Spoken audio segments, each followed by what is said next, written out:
15h20, la guerre en Ukraine à présent, la stratégie russe de grignotage continue dans l'Est, mais cette fois Moscou a mangé un gros morceau du territoire ukrainien. Il contrôle désormais la ville de Vuhledar, un nœud logistique crucial pour Kiev, qui a préféré se retirer de la ville. Cerise, le Sudrilodu, vous êtes en direct de Kiev pour France 24. L'armée ukrainienne n'a donc pas fait le poids face aux Russes après des mois de combat autour de cette ville. Peut-on vraiment imaginer qu'un Américain puisse porter l'uniforme d'une armée étrangère?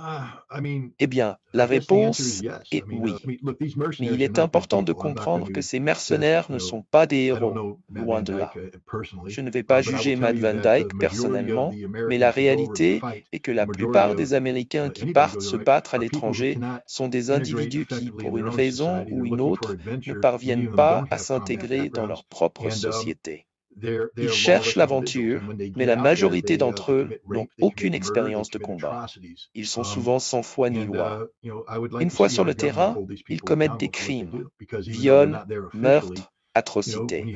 Et même si notre gouvernement ne les envoie pas officiellement, leur accent américain et le drapeau qu'ils portent sur leur épaule laissent le monde entier les voir comme des représentants des États-Unis. Il est temps que notre gouvernement les tienne responsables de leurs actes. Bonjour chers amis, bienvenue sur la chaîne Monde Multipolaire. Dans cette vidéo, nous allons examiner les événements les plus significatifs des 48 dernières heures et même des dernières semaines. Nous avons beaucoup de mises à jour intéressantes à couvrir, alors plongeons directement dans le vif du sujet. Pour nous soutenir, abonnez-vous, commentez et likez la vidéo. Mesdames et messieurs, accrochez-vous, car ce que vous allez découvrir va vous sidérer. Même l'ancien inspecteur des Nations Unies, Scott Ritter, a admis que la situation militaire en Ukraine est devenue insoutenable, et les pertes subies la semaine dernière sont là pour en témoigner. Les chiffres sont tout simplement terrifiants. Rien qu'hier, les forces ukrainiennes ont perdu 2580 soldats. Pour vous donner une idée, la semaine précédente, un record avait déjà été battu avec 2640 pertes en une seule journée. Aujourd'hui, ces tristes records se répètent. En seulement 2 semaines, c'est plus de 5200 soldats ukrainiens qui ont péri. Pensez-y bien. 5200 soldats en seulement 14 jours. Ce n'est plus une simple guerre d'usure, c'est une guerre d'anéantissement. Ces chiffres ne sont pas de simples statistiques. Ils témoignent de l'effondrement progressif des capacités militaires de l'Ukraine. Prenons l'exemple de Kharkiv. Rien que dans cette région, 370 soldats ukrainiens ont perdu la vie. Et ce ne sont pas uniquement des hommes qui sont tombés. L'armée ukrainienne a également perdu 16 véhicules blindés lourds, 2 chars, et 6 systèmes d'artillerie. Tout a été détruit. Et ce n'est pas fini. 7 autres véhicules ont été totalement anéantis, réduits en débris fumants. Kharkiv devient rapidement un véritable cimetière pour l'équipement militaire et les soldats ukrainiens. Mais Kharkiv n'est que la partie visible de l'iceberg. À Kherson, la situation est tout aussi dramatique. Hier, 310 soldats y ont trouvé la mort. Un chiffre choquant en soi, mais il faut savoir qu'il y a seulement quelques semaines, Kherson ne comptait que 100 à 150 pertes par jour. Le fait que ces chiffres aient triplé en si peu de temps montre à quel point l'Ukraine s'effondre. Et ce n'est pas tout. À Kupiansk, 425 soldats ont été tués. Cette région, qui autrefois jouait un rôle stratégique clé pour l'Ukraine, est désormais un véritable gouffre où les forces ukrainiennes s'épuisent. Ne parlons même pas de Bakhmut, ce symbole tragique de la défaite ukrainienne. Hier encore, 810 soldats y ont été tués. Pour vous donner une idée de l'ampleur du désastre, ce chiffre dépasse les pertes totales sur le front ukrainien à la même période l'an dernier. Aujourd'hui, cette destruction massive touche une seule région. Combien de temps l'Ukraine pourra-t-elle encore alimenter ce champ de bataille en hommes et en ressources? Et puis, il y a Piski. Encore 490 soldats ont péri. Ces chiffres ne sont pas anodins. Ce sont des bataillons entiers qui disparaissent. En additionnant tout cela, on commence à percevoir l'ampleur du désastre. Entre Bakhmut et Piski, l'Ukraine a perdu 1300 soldats en une seule journée. Ce n'est pas juste un revers militaire, c'est un effondrement complet de leur défense dans ces régions. Cela nous amène au bilan de la journée. 2580 soldats ukrainiens perdus. Mais ce n'est pas tout. L'Ukraine a également perdu 29 véhicules blindés, 5 chars, 24 systèmes d'artillerie, 40 véhicules divers, un drone de surveillance, 2 systèmes de guerre électronique et un véhicule de déminage. Pour couronner le tout, 5 dépôts de munitions ont été détruits. Ces pertes sont absolument dévastatrices, non seulement pour les lignes de front ukrainiennes, mais aussi pour leur capacité à se réapprovisionner et à renforcer leur position. Chaque jour, l'Ukraine se vide de ses forces, et il devient de plus en plus évident qu'elle ne pourra pas continuer à subir ce niveau de destruction très longtemps. Maintenant, posez-vous la question. Combien de temps Kiev pourra-t-elle encore faire semblant de résister face à de telles pertes? Ce n'est qu'une question de temps avant que toute cette façade ne s'effondre. Mais le champ de bataille n'est pas le seul domaine où l'Ukraine perd du terrain. Leur infrastructure, véritable pilier de leur machine de guerre, est elle aussi méthodiquement démantelée par les frappes de précision russes. À l'occasion du 2e anniversaire de la revendication par la Russie de 4 régions ukrainiennes, le président russe Vladimir Poutine a tenu un discours accusant l'Occident de transformer l'Ukraine en tête de pont militaire visant la Russie. Nous n'avons pas délaissé nos frères et sœurs, nous avons essayé de trouver une solution pacifique au conflit le plus grave. Vous savez comment ces négociations se sont terminées ? Par des mensonges, des falsifications et des tromperies de la part des élites occidentales qui ont fait de l'Ukraine une tête de pont militaire dirigée contre la Russie. Dans son allocution, Vladimir Poutine a indiqué que les entreprises des zones occupées sont activement restaurées et les hôpitaux et les écoles reconstruits. Non seulement le Donbass, mais aussi la Crimée et d'autres régions russes ont été désignées comme cibles. Les développements ultérieurs ont pleinement confirmé la nécessité et la validité de l'opération militaire spéciale en Ukraine. Pour le chef d'État, l'opération militaire est un événement fatidique qui s'est imposé il y a 2 ans pour protéger les habitants russophones d'une dictature néo-nazie et d'un nationalisme radical. Comme l'a souligné Scott Ritter, ces frappes ont été dévastatrices pour la capacité de l'Ukraine à continuer le combat. Entre le 14 et le 20 de ce mois, les forces russes ont mené 27 frappes, ciblant des éléments clés de l'infrastructure militaire ukrainienne. Ce n'étaient pas des attaques aléatoires, mais des frappes stratégiques visant à neutraliser les capacités de l'Ukraine à mener la guerre. La Russie s'attaque aux infrastructures énergétiques, aux hubs logistiques et aux chaînes d'approvisionnement qui soutiennent la machine de guerre ukrainienne. Sans un soutien solide, l'Ukraine ne peut pas poursuivre son combat, et la Russie en est bien consciente. Ces frappes ne se contentent pas de cibler 1 ou 2 installations. Elles touchent tout, des bases aériennes aux dépôts de munitions, en passant par les centres logistiques. Chaque attaque affaiblit un peu plus la capacité de l'Ukraine à maintenir l'effort de guerre. Tandis que les médias occidentaux s'acharnent à présenter ces cibles comme civiles, la réalité est bien plus sombre. La Russie s'emploie à démanteler systématiquement l'infrastructure essentielle au bon fonctionnement de l'armée ukrainienne. Une vérité que le gouvernement ukrainien ne peut se résoudre à admettre publiquement, car cela risquerait de faire éclater l'illusion d'un contrôle encore en place. Jetons un œil aux événements récents. Au cours de la seule semaine dernière, les forces russes ont réussi à abattre 3 missiles Attack-MS, ces armes de haute technologie à longue portée fournies par l'Occident. Ce n'est pas tout. Elles ont également détruit 12 bombes planantes Hammer et un impressionnant total de 41 roquettes HIMARS. Oui, vous avez bien lu, 41 roquettes HIMARS, conçues pour infliger des destructions aux forces russes, ont été pulvérisées avant même d'atteindre leur cible. Et ce n'est pas fini. Elles ont également abattu 35 drones, ce qui a encore plus paralysé les capacités de reconnaissance ukrainiennes. Chacune de ces pertes constitue un nouveau revers pour l'armée ukrainienne, témoignant de l'efficacité croissante des systèmes de défense aérienne russes. Parlons un instant des armes fournies par l'Occident. Ce dernier aime se vanter de son soutien à l'Ukraine, mettant en avant les milliards de dollars d'armement avancé envoyés sur le front. Mais que se passe-t-il lorsque cet équipement n'atteint même pas le champ de bataille? Que se passe-t-il lorsque la Russie parvient à intercepter ses armes high-tech avant qu'elles ne puissent causer le moindre dégât? La réalité est que la dépendance de l'Ukraine à l'égard de ce soutien occidental est une stratégie vouée à l'échec. Et aucun flux d'armement ne changera le fait que la Russie a l'avantage. Mais ce n'est pas seulement une question d'armement. L'Ukraine subit des pertes bien plus profondes que celles du matériel. Elle est en train de perdre son moral. Rien que la semaine dernière, 53 soldats ukrainiens ont choisi de se rendre.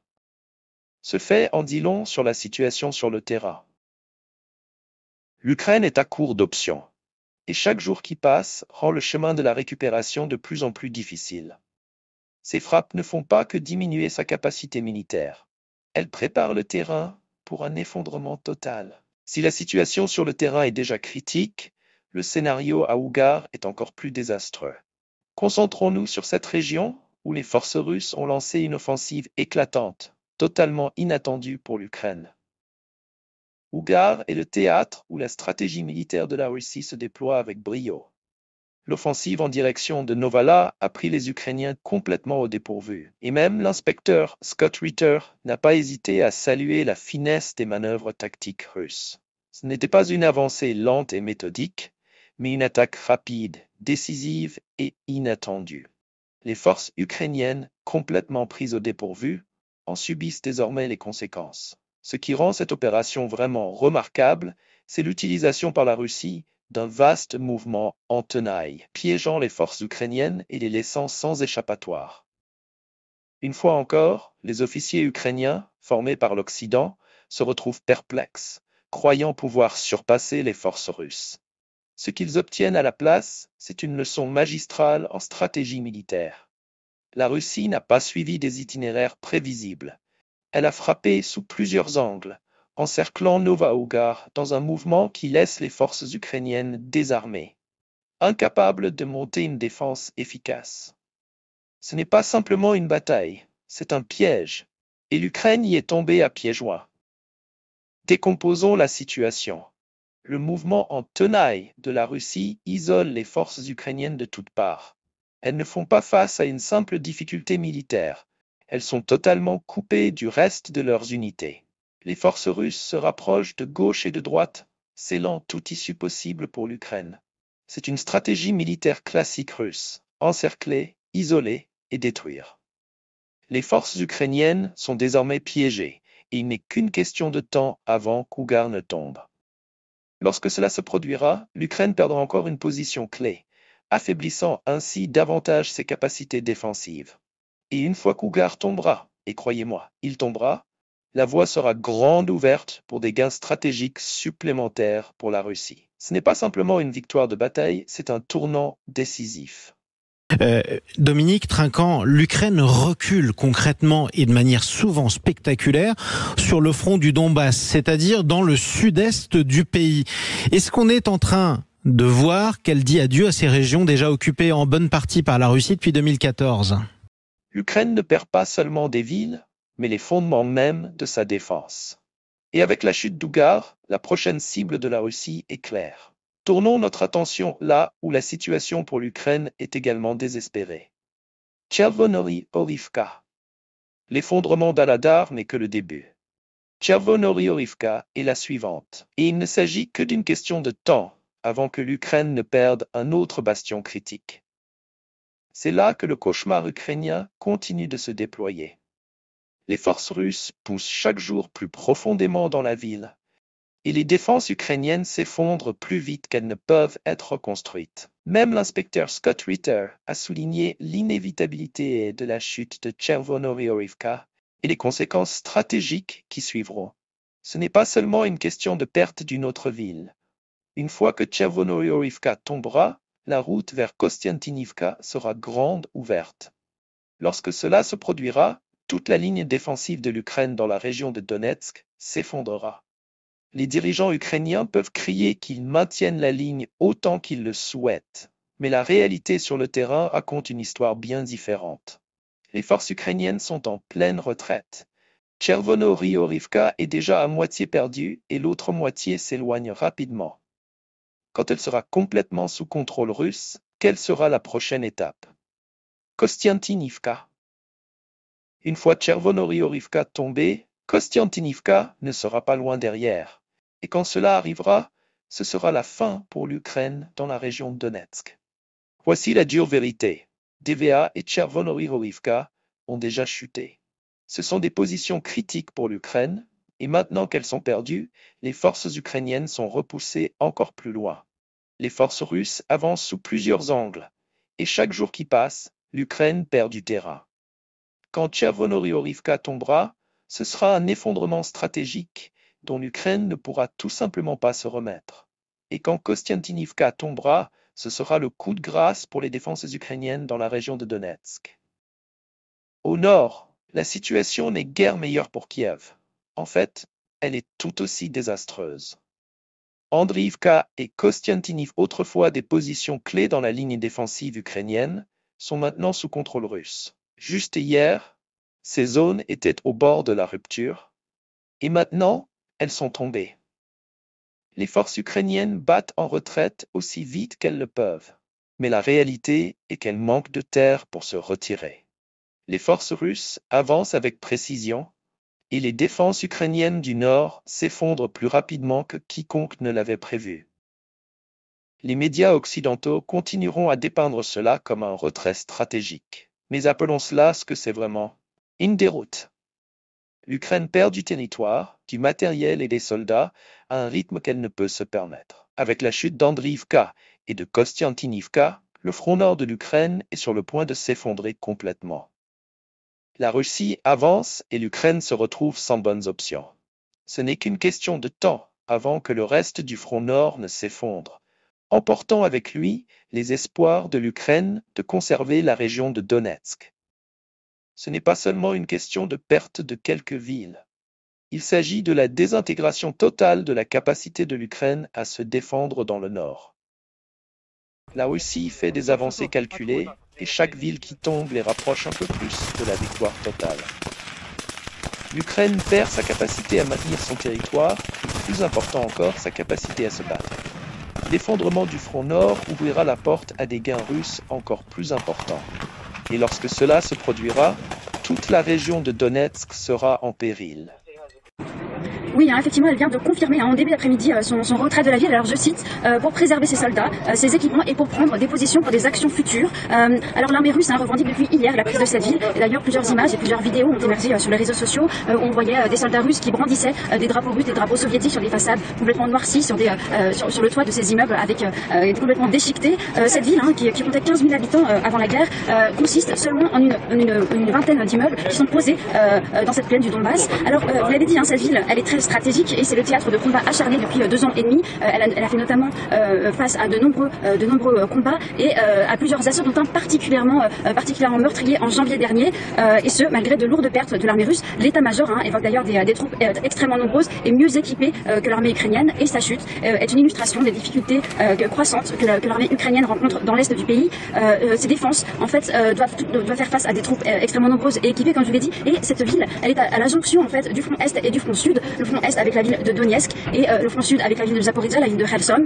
Et la ville est également située sur une colline, et ces immeubles de plusieurs étages, de plusieurs dizaines d'étages, permettent une vue très dégagée, car quand on est en haut, en fait les snipers ou les opérateurs de drones ont une vue très dégagée sur les villes aux alentours, et donc ça permettrait aux troupes russes de progresser très rapidement vers notamment la ville de Pokrovsk, qui a été évacuée déjà depuis plusieurs semaines. À noter aussi que selon plusieurs médias locaux, une centaine de civils seraient encore sur place. Ils auraient refusé de quitter la ville et survivraient actuellement dans des abris souterrains. Comme l'a averti à plusieurs reprises l'inspecteur Scott Ritter, la stratégie de l'Ukraine est en train de se désagréger. Les signes sont clairs et l'effondrement se produit sous nos yeux. La stratégie russe fonctionne et l'Ukraine perd des troupes et du matériel à un rythme qu'elle ne peut tout simplement pas soutenir. Chaque jour, une autre position clé tombe et l'effondrement des défenses ukrainiennes devient de plus en plus certain. La victoire pour la Russie n'est pas seulement une possibilité, elle devient une inévitabilité. Restez à l'écoute, car le meilleur reste à venir.